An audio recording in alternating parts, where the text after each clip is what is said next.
মার দিকে ডাক দিয়া কয়, মা শুনছো বাবা কি কইছে? এই বাড়ির যা কিছু করা হয়েছে সব বলে আমার রোজগারের টাকা দা। মা যদি সব আমার রোজগারের টাকা হয়, তুমি আর বাবা অক্ষণ আমার ঘর থেকে বেরিয়ে যাও। বলুন, এই মা বাবাকে যারা গর্তে বের করে দিয়েছেন, এবার নামাজ পড়তে পারেন, রোজা রাখতে পারেন, মসজিদ বানাইতে পারেন, মাদ্রাসা বানাইতে পারেন, মুফতি মুহাদ্দিস মুফাসসির হতে পারেন, মক্কা মদিনার ইমাম সাহেব যদি হন, আল্লাহর জান্নাতে যাওয়া হবে না। হাসরের দিন বিচারের কোর্ট নিয়ে বসবেন, বিচারপতি হবেন আমার আল্লাহ, আর ওই কোর্টের উকিল হবেন, অ্যাডভোকেট হবেন নবী মুহাম্মদুর রাসূলুল্লাহ। আর ওই কোর্টে বিচারের সামনে সাক্ষী দিবেন যার যার সন্তানের পক্ষে মা বাবা। মা বাবা যদি বলে, নবী গো আমার ছেলে মেয়েগুলি ভালো ছিল, রাসূল বলবে, মাননীয় বিচারপতি আমার মক্কেল বলেছে ছেলে মেয়ে ভালো ছিল। আল্লাহ বলবেন, বন্ধু তুমি যখন মা বাবার সাক্ষীর ভালো ছেলের পক্ষে গেছো, আমি আর খাতা দেখতে চাই না, বিনা হিসাবে আমি মাফ করে দিলাম। এখন এই মা বাবা পক্ষে থাকবো কি মা বাবার সাথে ব্যবহার ভালো করলে না খারাপ করলে? বাবারে আসল ঠিক করেন, তাইলে সব কাজে লাগবো। আর ফাউন্ডেশন গন্ডগোল 7 তালা করবেন, কাইথুয়ে পড়বেন। বলতেছিলাম আব্দুর রশিদ বিচারপতির সামনে আকাঙ্ক্ষা করলেন, মনের আকাঙ্ক্ষা ব্যক্ত করলেন, বিচারপতি গো রাত্র 1টা যখন আমার হায়াত আছে, আমাকে বিদায় দাও গো, আমি আমার মার পাশে থাকবো। মার পাশে যাওয়ার জন্য আব্দুর রশিদ আকাঙ্ক্ষা ব্যক্ত করলেন। আর এইদিকে বিদেশি টাকা লইয়া নতুন বিবি পাইয়া মা বাবারে গর্তে বাইর করে দিলেন। মা বাবা কানতে কানতে গাছতলায় গিয়ে বসছে, গাছতলায় বসে কান্দে, নিজের কপালে নিজে থাপ্পড় দেয়, কি করলাম গো, সম্পত্তি একখানি ছিল শেষ করে ছেলেরে দিলাম। মা বলেন 20,000 টাকার অলংকার ছিল, বিক্রি করে ছেলেরে দিলাম, আজকে তো ছেলে আমরা গর্তে বাইরে করে দিল, কি করলাম, নিজের কপালে নিজে কোরআন মারলাম। গাছতলায় বসে কান্দে, কারো ঘরে যাব না, গাছতলায় পড়েই আমরা মরবো। মুরব্বীরা আসছেন, কি করবেন? এখনকার দিনের ছেলেরা এরকমই, অনেকের এরকম করে। কি করবেন? আগের পুরান ভাঙ্গা ঘরটা, এটার মধ্যেই থাকেন। রাত্র গভীর, মা বাবা ঘরের ভিতরে যাইয়া শুয়ে গেলেন, ঘুমাবেন। সিরা খাতা, ভালো কাপড় নাই, ভালো বিছানা নাই, খাট নাই, মাটির মধ্যে, ঘর ভাঙ্গা, বেড়া ভাঙ্গা, বাতাস ঢুকে প্রচন্ড শীত, মা বাবার ঘুম হয় না। অবশেষে মা দুঃখিনী রে জানালাটা খুইলা ছেলের সুন্দর ঘরের দিকে তাকাইয়া তাকাইয়া কান্দে আর ডাকে, বাবা গো কেমনে গো, আমি মার কথা এইভাবে ভুলে গেলা রে আদরের সন্তান, তুই যখন ছোট ছিলে রে, আমার ডাইন পাশে যদি প্রস্রাব করে দিছস, আমি মা তোরে বাম পাশে নিছি, বাম পাশে যদি প্রস্রাব করে দিছস, আমি মা প্রস্রাবের ভিজা জায়গায় শুইয়া আমি তোমারে শুকনা জায়গায় রাখছি। আবার যদি প্রস্রাব করে দিছস রে বাবা, আমি মা তোরে বুকে লইয়া সারা রাত কষ্ট করেছি। আজকে আমি মায়ের চিন্তা করলি না, শীতে আমার ঘুম হয় না, তুই বিদেশি কম্বল গায়ে দিয়ে ঘুমাইছিস, তুই কি পারলি না আমি মারে একটা কম্বল দিতে?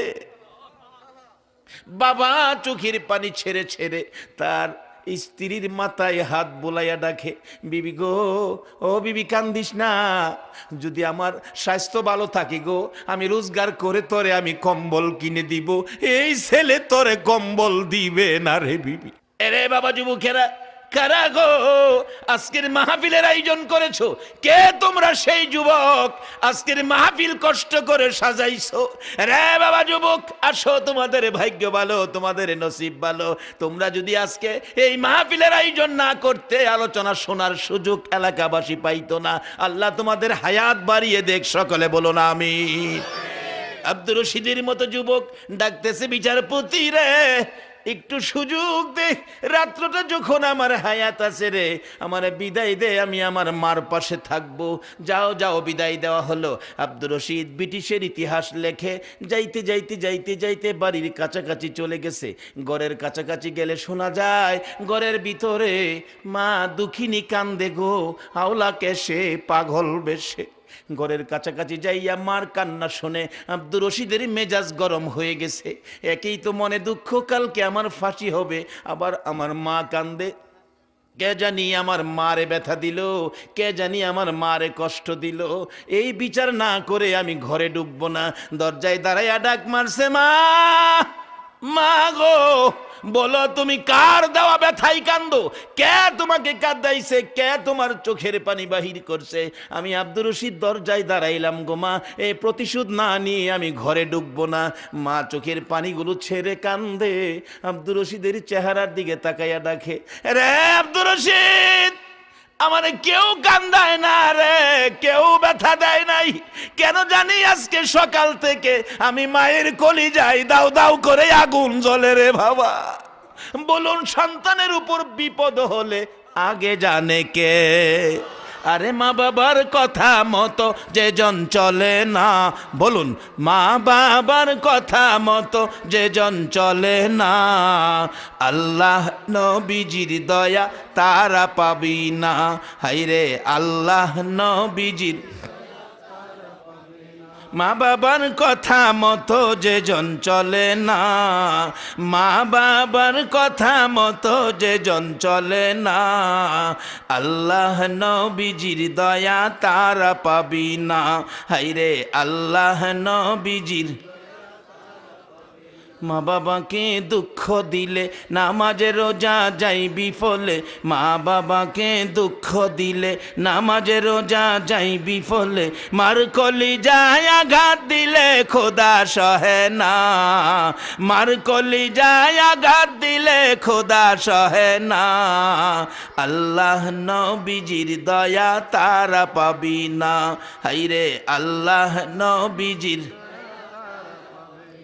মা বাবা অতি আপন, মা বাবার কর যতন, মা বাবা অতি আপন, মা বাবার কর যতন, তিন কথার সাথী পায়া বুইলা যায় না, তিন কথার সাথী পায়া বুইলা যায় না, আল্লাহ নবীজির দয়া তারা পাবি না। হাইরে আল্লাহ নবীজির দয়া।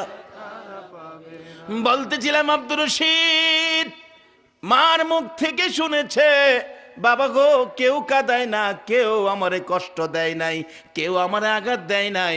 কেন জানি রে বাবা, সকাল থেকেই আমি মায়ের কলিজায় দাও দাও করে আগুন জ্বলতেছে।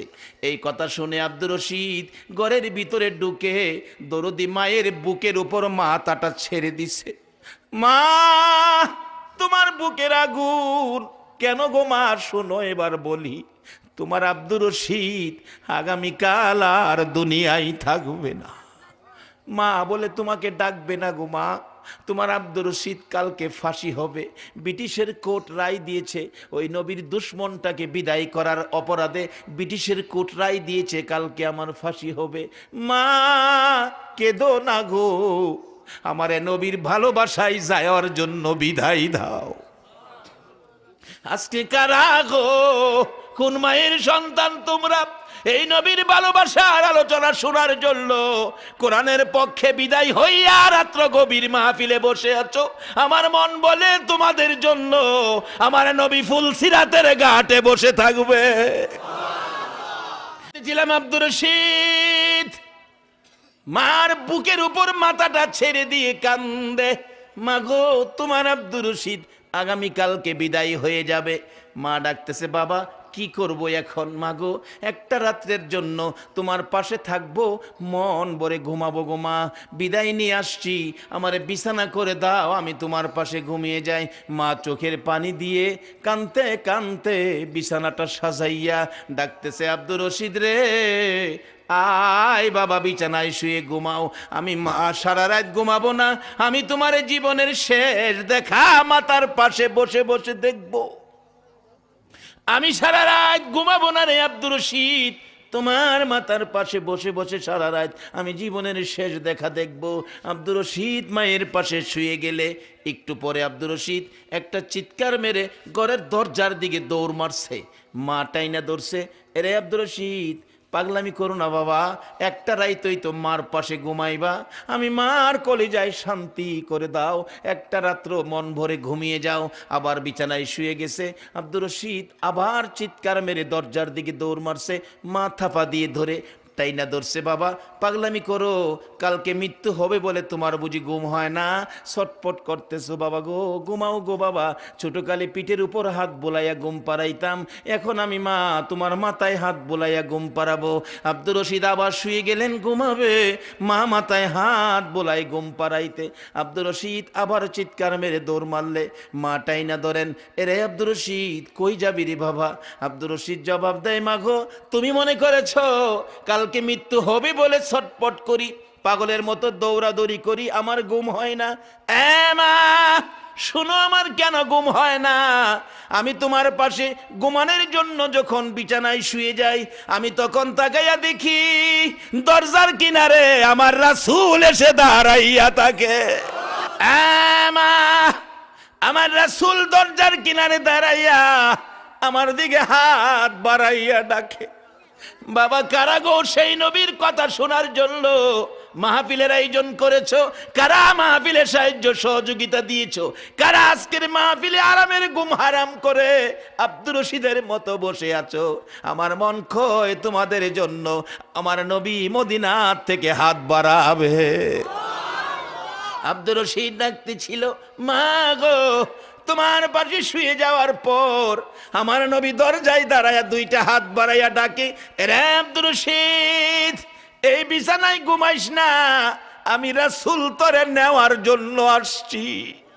এই বিছানায় ঘুমাইস না রে আব্দুর রশিদ, আয় আমার পাশে আয়।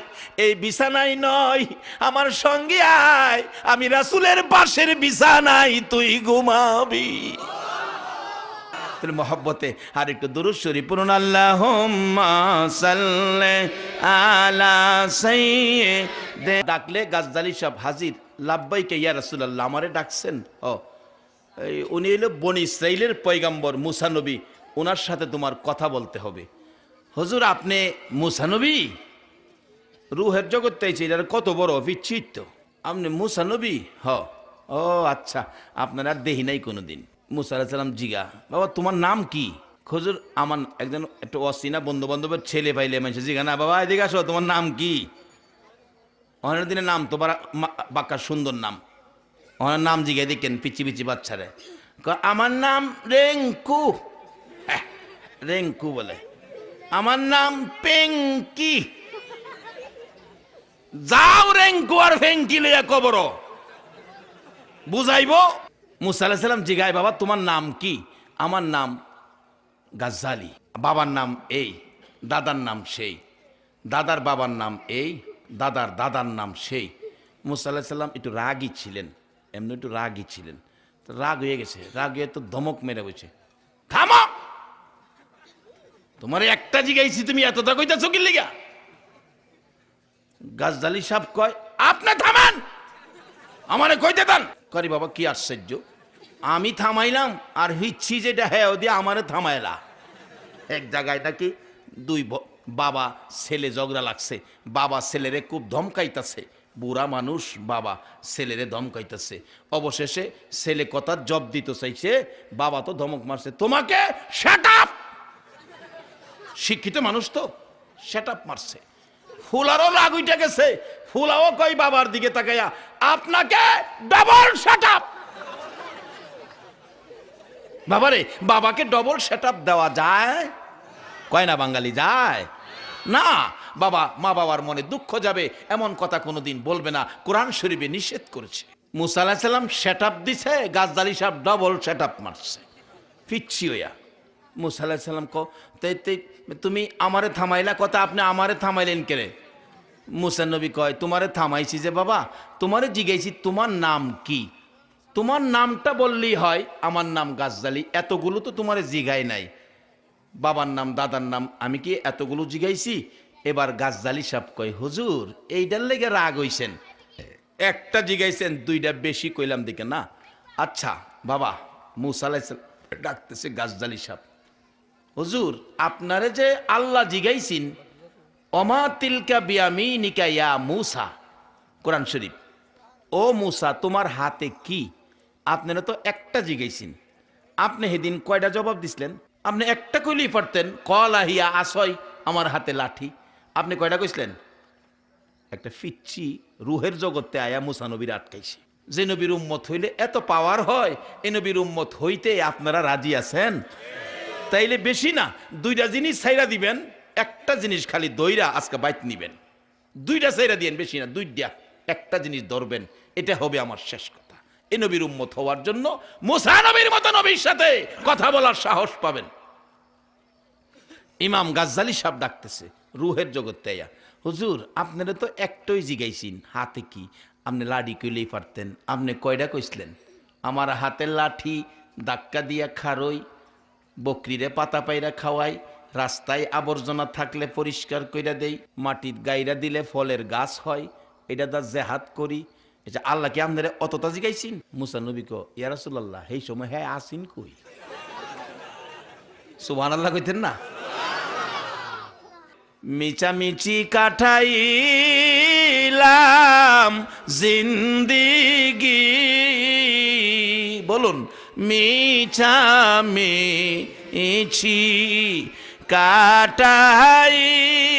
কাটাইলাম জিন্দিগি, চোখে দেখা হারাইলাম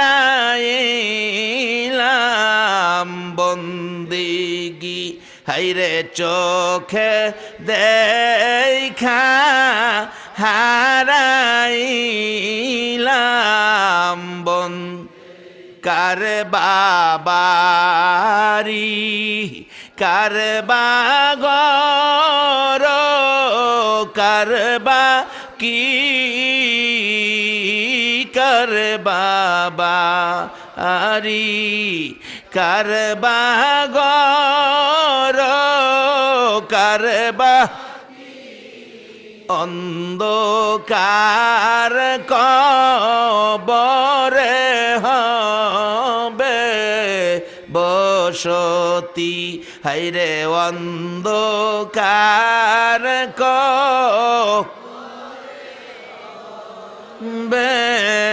বস, এই দুনিয়া মুসাফির খানা জানো না, এই দুনিয়া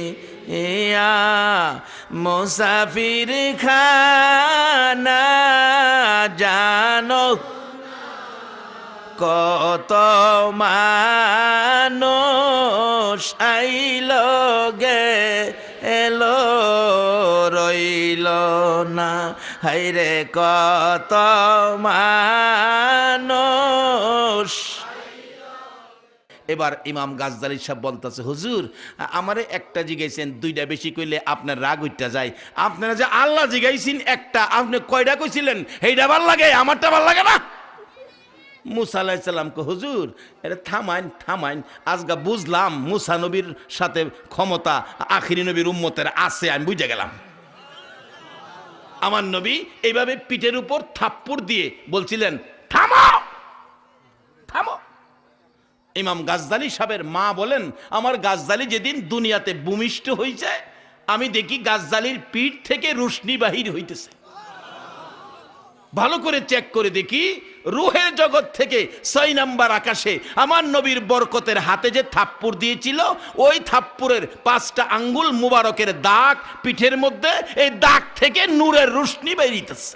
ওই মুসা নবীর মতো নবীরে বনি ইসরাইলের সম্মানী পয়গম্বর হেই বেচারার বেহেশত দিছে কার সাথে জানি?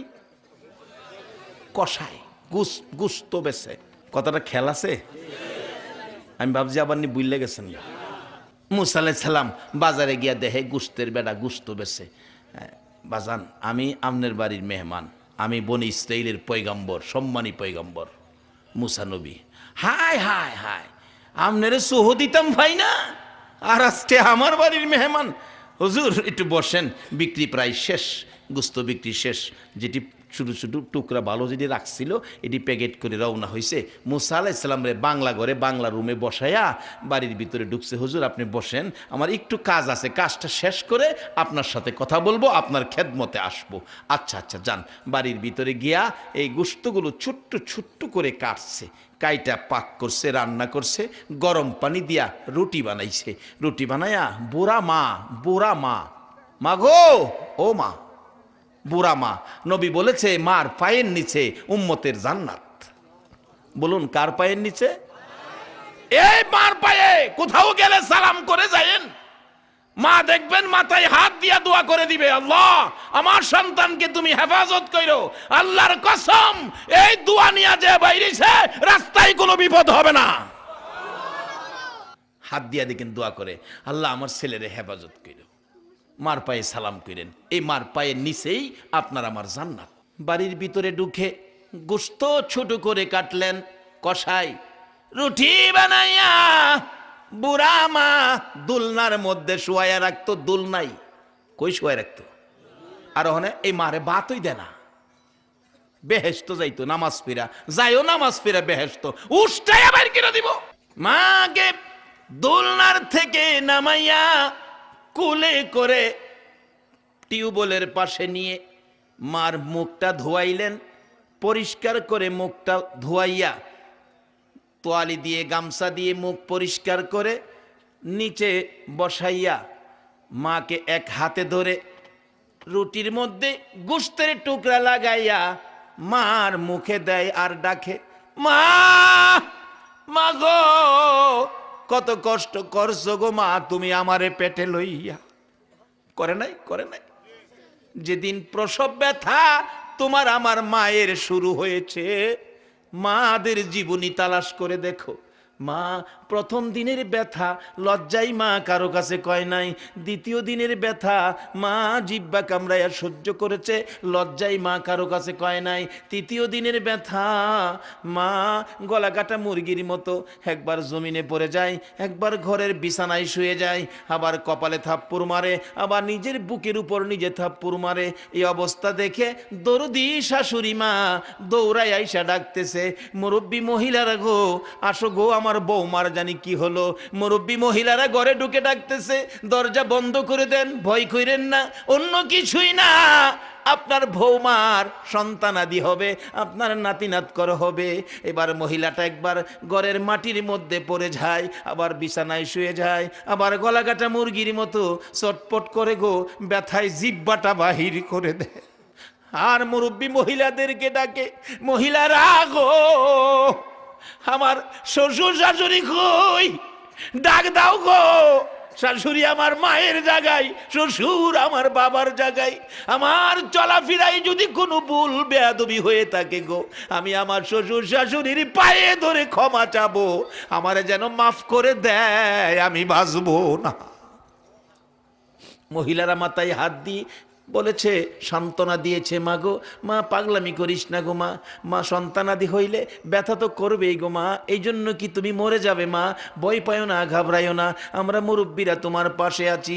তোমার আমার মা চিৎকার দিয়ে বলছে, মুরব্বী মহিলারা গো, সন্তান প্রসবের এত ব্যথা গো, আমি তো আগে জানি না, মন কয় আমার কলিজা ফাইটা যাবে গো। কত কত মা প্রসব ব্যথায় কলিজা ফাইটা দুনিয়া ছাড়ছে। এই মারে যারা কষ্ট দিয়েছো, এই বাবারে যারা কষ্ট দিয়েছো, নামাজ রোজা হজ যাকাত মুফতি মুহাদ্দিস মক্কা মদিনার ইমাম হইয়াও আল্লাহর জান্নাতে যাওয়া হবে না।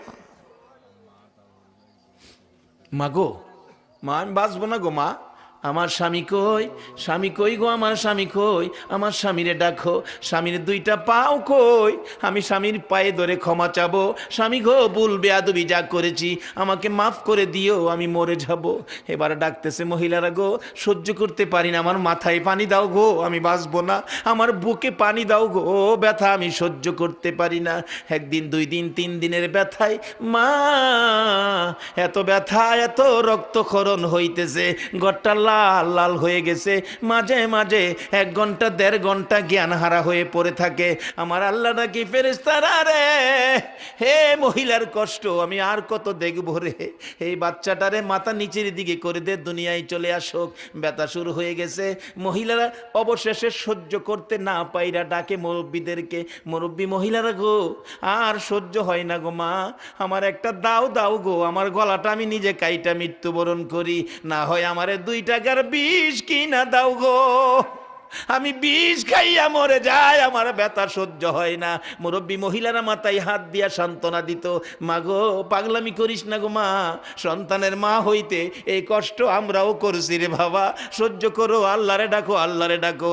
মহিলারা ব্যথায় অসহ্য হইয়া আল্লাহ গো কইয়া যখন ডাক মারে, আমার আল্লাহ ঘোষণা করে দেয়, ফেরেশতারা রে, প্রসব ব্যথার যন্ত্রণায় যে মা আমারে আল্লাহ কইয়া ডাক দেয় রে, এক একটা ডাকের বিনিময় এক একটা কবুল হজের নাকি আমি দান করে দিলাম।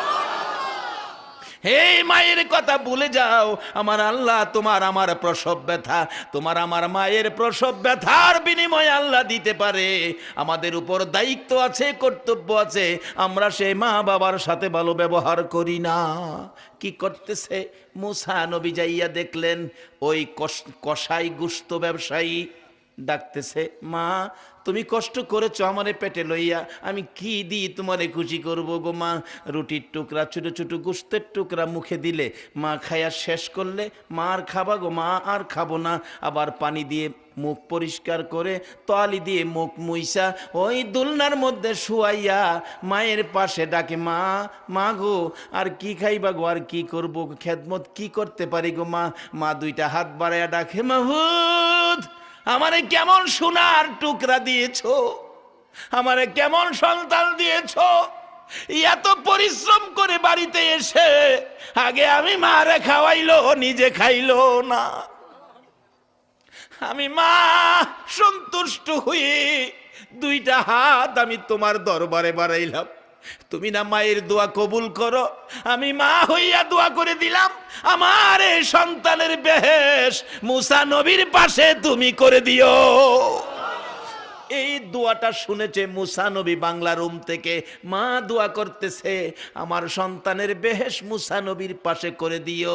এবার মুসা নবী বসে আছে, বুঝে ফেলেছে ঘটনা কোথায়, এত বড় মর্যাদা এত বড় সম্মান কিসের বিনিময় পাইলেন।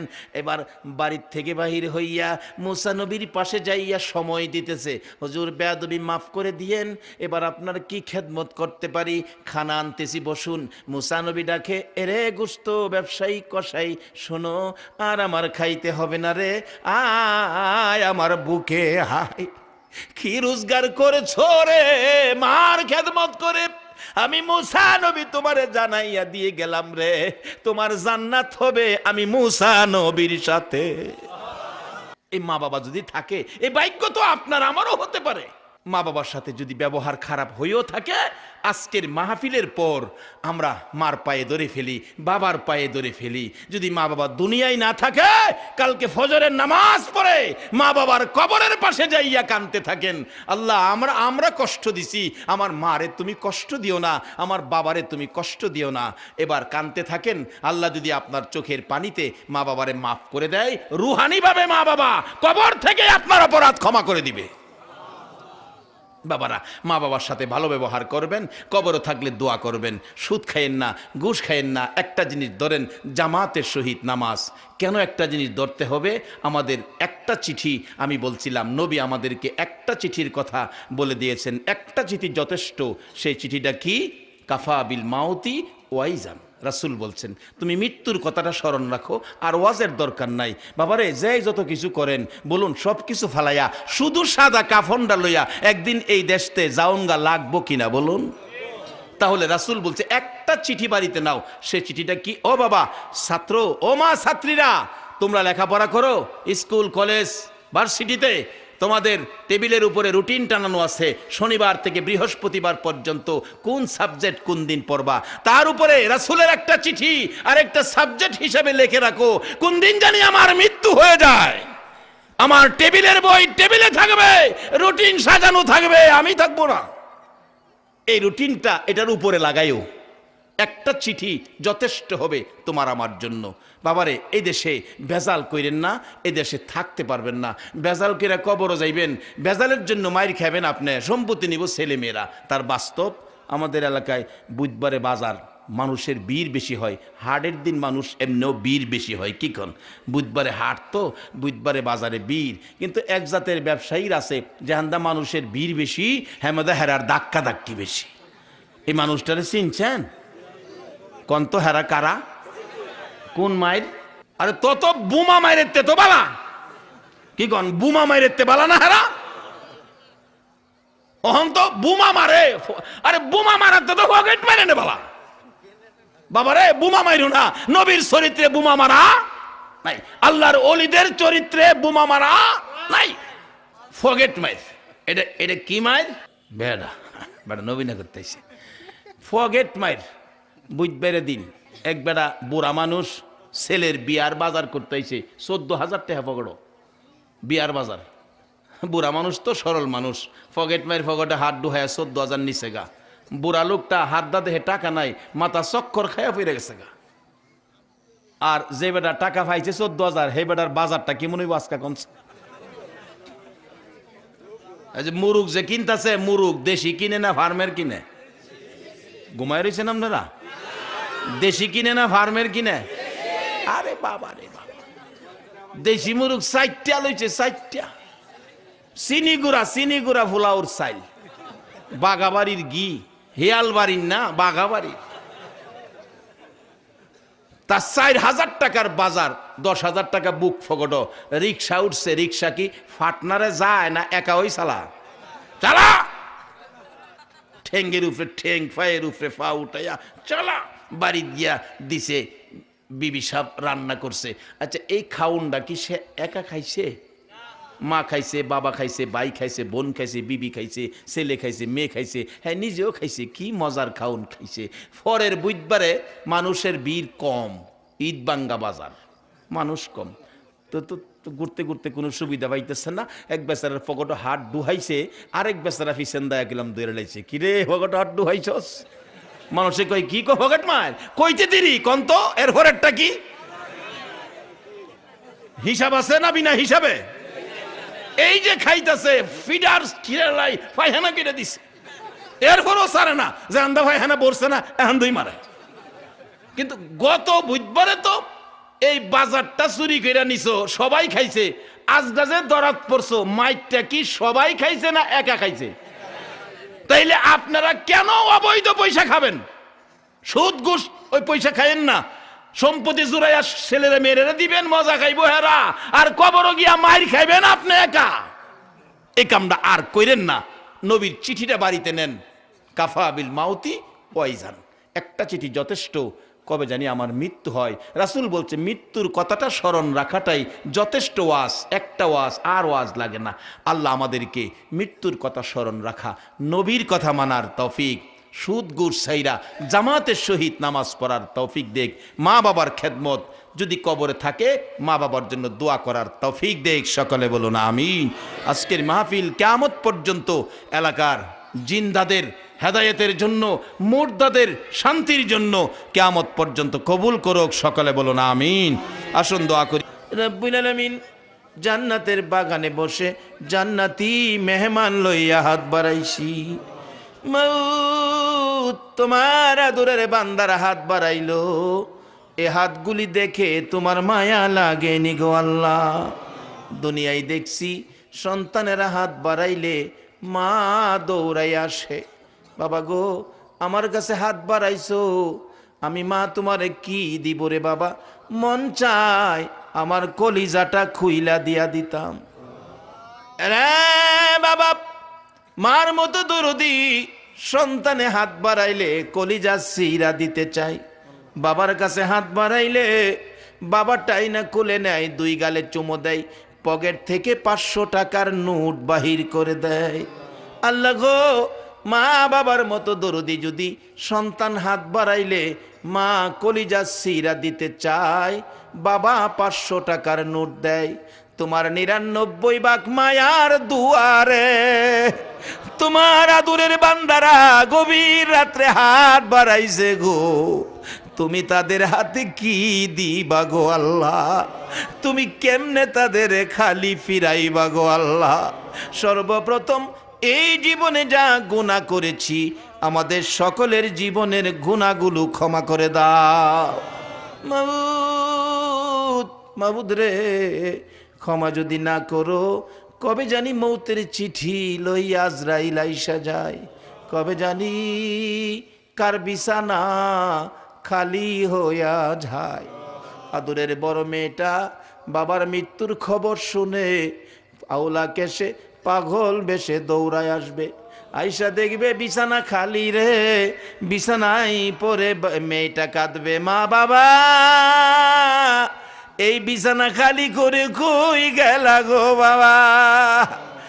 এই মৃত্যুর খবর শুনে সন্তানগুলো এতিম হইয়া বাবার বিছানার পাশে কাঁদবে, কবে জানি কার বিছানা খালি হয়ে যায়, কবে জানি কার সন্তানেরা এতিম হয়ে যায়, কবে জানি কার জীবনের শেষ গোসল বড়ি পাতার গরম পানি হয়ে যায়, কবে জানি কার শেষ বিদায়ের অনুষ্ঠান জানাজার ব্যবস্থা হয়ে যায়। ওই দিন আসার আগে আজকের মাহফিলে আমরা যারা হাত বাড়াইছি আমাদের সকলের জীবনের গুনাহগুলো ক্ষমা করে দাও আল্লাহ গো। জীবনের গুনাহ ক্ষমার আসার দরখাস্তের পর আরেকটা দরখাস্ত করি, তুমি কিন্তু রাগ হইও না। তুমি যদি রাগ হও তোমার বান্দা মনের দুঃখ কই কইব গো আল্লাহ। কে জানি হাত বাড়াইছে, মানাই রে মানাই, কে জানি হাত বাড়াইছে, বাবা নাই বাবা নাই। যেই বাবা সন্তানের মায়ায় কলে কারখানায় খেতে খামারে অফিস আদালতে দেশের বাইরে দেশে কত কষ্ট করে রোজগার করত, মাতার গাম বাবার পাতায় পড়ত, সন্ধ্যার দিকে বাড়িতে যাবে দুই কান্দা কলা লইতো, বাবার হাঁটতে অসুবিধা হয় তারপরও কলা কমায় না। সঙ্গীরা জিগাইতো এত কলা নেও তুমি দি হাঁটতে পারো না, বাবা জবাব দিত বন্ধুরা রে কষ্ট হইলে হোক আমার সন্তানেরা কলা ছাড়া ভাত খায় না রে। ই দরুদি বাবা হারা কে জানি হাত বাড়াইছে গো আল্লাহ, ওই দরুদি মা হারা কে জানি হাত বাড়াইছে রে। যে মা সন্তান কোথাও গেলে পিছে পিছে মা রাস্তা পর্যন্ত যাইতো, সন্তান রিকশায় উঠে রিকশা চলতে থাকে, মা রাস্তার কিনারে দাঁড়াইয়া পিছনের দিকে তাকাইয়া থাকে।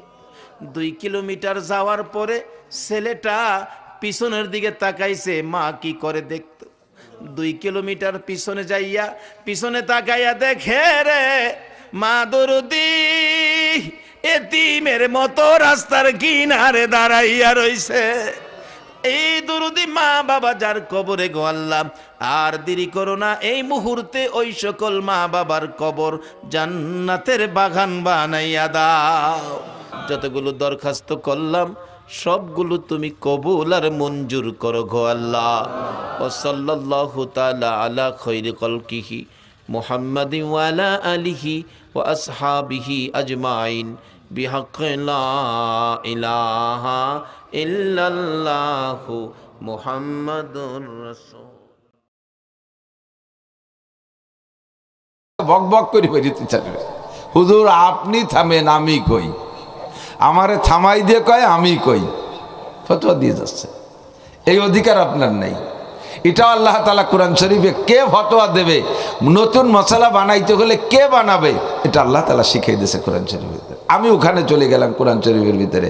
আল্লাহ পাক বলেন কুল আতিউল্লাহ ওয়া আতিউর রাসূল ওয়া উলিল আমরি মিনকুম। আল্লাহ পাক বললেন কোরআন আর হাদিসের কথা আল্লাহ নিজেও কোরআনের মধ্যে বললেন কুল আতিউল্লাহ, তোমরা আল্লাহর হুকুমের অনুসরণ করো, ওয়া আতিউর রাসূল, আর রাসূল পাক সাল্লাল্লাহু আলাইহি ওয়াসাল্লামের কাজ ও আদেশের অনুসরণ ও অনুকরণ করো। চলে গেল কোরআন আর হাদিস, এবার আমার কাছে চলে আসছে মাসালা ওয়া উলিল আমরে মিনকুম। আর যখন কোনো মাসালা কোরআন আর হাদিসের ভিতরে সরাসরি নাম ধরে খুঁজে পাবা না, তখন তোমাদের হক্কানি রব্বানি ওলামায়ে কেরামের শরণাপন্ন হও, তারা কোরআন হাদিসের মধ্যে থেকে খুঁজে মাসালাটা বের করে দিবে। এবার হক্কানি ওলামায়ে কেরামের দায়িত্বে চলে আসছে এই মাসালা। এবার ওলামায়ে কেরাম এই মাসালা খুঁজলো কোন জায়গায়? ডাইরেক্ট কোরআন শরীফের ভিতরে নাম দিয়ে মোবাইল নাই, ডাইরেক্ট হাদিসের মধ্যেও নাই। এবার হাদিস আর কোরআনকে মিশাইয়া ওর ভিতরে থেকে মাসালার খুঁজতে হবে অন্য কায়দায়। ইমামে আবু হানিফা রহমাতুল্লাহ আলাইহির সময়, খেয়াল করেন, এই সবাই শুনতেছে? ইমামে আবু হানিফা রহমাতুল্লাহ আলাইহির সময় একটা মাসালা সারা মধ্যপ্রাচ্য জুড়িয়ে ছড়াই গেছে, জবাব কেউ খুঁজে পাচ্ছে না। মাসালাটা ইস্তেফতা, ফতোয়া জিজ্ঞাসা। হুজুর, রমজান মাসেই আসছে ফতোয়াটা। একটা লোক বড় উশৃঙ্খল, উগ্র মেজাজি, এরকম মানুষ আমাদের এলাকায় আছে। এ লোক পুরুষটা এত বড় উগ্র, এত বড় খিটখিটে মেজাজের, তরি তরকারি একটু রান্নার মধ্যে ব্যতিক্রম হয়ে গেলে খাবে তো না, খাবেই না, সেই তরকারির ডিশ ধরে বল ধরে বোর মাথায় ডালিয়ে দেয়। এখন রমজান মাসে মহিলাও রোজা রাখে, পুরুষও রোজা রাখে, রাতের বেলা খানা খাবে। 99% মানুষ, মহিলারা রমজান মাসের রাতের খানা, বিশেষ করে সন্ধ্যা রাতের খানা সন্ধ্যার আগেই পাকায় সারে। ইফতারি টেফতারি সহ তরি তরকারি সব সন্ধ্যার আগে। এখন রমজান মাসে রোজা রাইখা ওই মহিলা তরকারি রান্না করতে যে যদি তরকারিতে লবণ বেশ কম হয়ে যায়, রাতের বেলা তো তারপর কিয়ামত শুরু হবে। স্বামী তারপর টর্চারিং, জুলুম, অত্যাচার করবে। এখন এভাবে কয়েকদিন ঘটে গেছে অ্যাক্সিডেন্ট। এই মহিলাটার জন্য কি রমজান মাসে বিকেলবেলা রোজা রাখা অবস্থায় তরকারি রান্নার ভিতর দিয়ে তরকারিকে একটু জিব্বে দিয়ে চাখিয়ে দেখার অনুমতি আছে? লবণ হলো কি হলো না? আল্লাহর কসম, ডাইরেক্ট এই ভাষায় যে কোরআন শরীফের কোনো আয়াতে লেখা নাই। আল্লাহর কসম, ডাইরেক্ট এই ভাষা দিয়ে হাদিসেরও কোনো হাদিসের মধ্যে খুঁজে পাওয়া যাবে না। আর মাসালা জিজ্ঞেস করতে বলছে, হুজুর কোন কোন জায়গা কোরআন আর হাদিস? হুজুর নিজেই বলছেন কোন কোন জায়গা কোরআন আর হাদিস। এই কোরআন আর হাদিস গাইটে গুটে তৎকালীন মুহাদ্দিসিন মুফাসসিরিন যারা আছে, এই মাসালা কোথাও খুঁজে পাই নাই। আর ওই মহিলার পিঠ বাঁচানোরও কোনো ব্যবস্থা তালাশ করে পাচ্ছে না। ওদিকে রায় তলিত, তারপর জুলুম শুরু হয়ে যাবে, তরকারিতে নুন কেন কম হয়েছে। সারা মুহাদ্দিসিন উলামায়ে কেরামরা ঘেটে ঘুটে না পাইয়া এরপরে আইসে ইমামে আবু হানিফা রহমাতুল্লাহর কাছে, ও হুজুর, জামেলা এতটা পড়ে গেছি, এই মাসলা তো কোরআন আর হাদিসে পাইলাম না। আর আল্লাহ পাক, আল্লাহ নবী বলেছেন তোমাদের জন্য দলিল হলো কোরআন আর হাদিস, তো এখন এই মশলাটার কি উপায়? তো ইমামে আবু হানিফা বলতেছেন, আরে কবাল, এ মশলা দিয়ে হাদিসেই আছে। মুহাদ্দিসিন যারা, আইম্মায়ে হাদিস, হাফিজুল হাদিস যারা ছিল, সবার মাথায় ধরে বাস পড়ছে, কয় কি বুড়ো, সব হাদিস আমাদের চোখের সামনে, কোনো হাদিসে খুঁজে পেলাম না। আর উনি কয় হাদিসের মধ্যে আছে। হুজুর বললেন, মিয়া আসো তাহলে একটু খুঁজে দেখি পাই কোন জায়গা। এটা হলো 3 নম্বর, ওয়া উলিল আমরে মিনকুম। তোমাদের ভিতরে ইসলাম বিশেষজ্ঞর কাছে জিজ্ঞাসা করো। এই ইসলাম বিশেষজ্ঞরে আল্লাহ তাআলাই অধিকার দেশে। এবার ইমাম আবু হানিফা রহমাতুল্লাহ বলতেছেন, মিয়া তোমরা কি হাদিসের মধ্যে কিসসা পেয়েছো যে সাহাবায়ে কিরামদের একটা দল হুজুর আলাইহিস সালাতু ওয়াস সালাম যুদ্ধের জন্য পাঠিয়েছে? এই দল সাগরের পাড়ে কাফেরদের সাথে যুদ্ধ করতে গিয়েছিল সাগরের চর এলাকায়। তারা যে খাবার পানি নিয়ে গেছে, মিষ্টি পানি, সাগরের পানি তো প্রচণ্ড লবণ, তারা যে খাবার পানি নিয়ে গেছে, যুদ্ধের টাইম লম্বা হয়ে